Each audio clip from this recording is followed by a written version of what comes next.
Secret natin to? Oo. Secret. Ang pangarap ko nung araw, Oo. gusto kong maging DJ ng radio station. DJ ng radio Oo, station. kaya ako nag-masscom.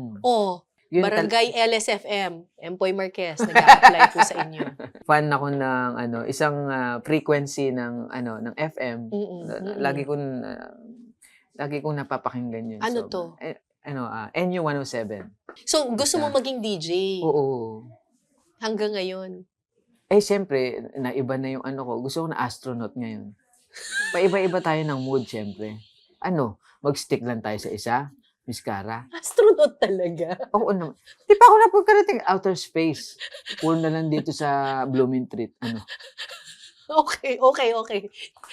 So, wala ka nang balak ipagpatuloy yun? Ang pag-aaral? Oo, pag-aaral. Pero, meron. Pagka nagkaroon ng time, pagka yung something ganyan. So, nung tumigil ka sa pag-aaral, saan ka napunta? Ano? Saan ba? Saan ka napunta? Naging stokwa ako. Stowaway? Yes. Doon ako lagi nakatira sa mga iba't ibang mga bahay ng mga kaibigan ko. Naging tambay ka, gano'n? Yes. Bakit? Ayaw mo kasi umuwi sa bahay? Banda nung araw. Ayaw mo umuwi sa bahay ninyo? Pauwi-uwi. So, pauwi-uwi ako sa bahay. Pero mas more on, yung time ko, nandun ako lagi sa mga kaibigan. Kasi naging roadie ako ng banda nung araw.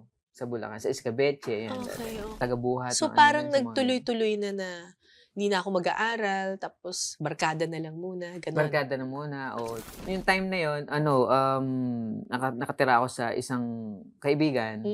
Kaila Atan yun, yung kaibigan ko si Atan. Yan sila, Mama Melo, si Bitoy, tsaka si August na yung mga kaibigan. Nung sa sala, palabas nun, sa Masayang Tanghali Bayan, sa Channel 2 dati. MTV. Mr. Suave. Tapos sabi sa akin nung kaibigan ko, maligo na daw ako. Bakit? At isasali daw ako. Ha? Tapos tawa ko ng tawa. Sabi ko, bakit naman nila naisip na isasali ka sa Mr. Suave? Hindi ko nga alam eh. Tapos may bigote ka na nun. Meron. Yun. Pito pa lang. Siyempre. Ngayon, ilan na? Lika bilangin natin. 434. Hindi, pero may ganyan ka ng bigote nun. Meron na.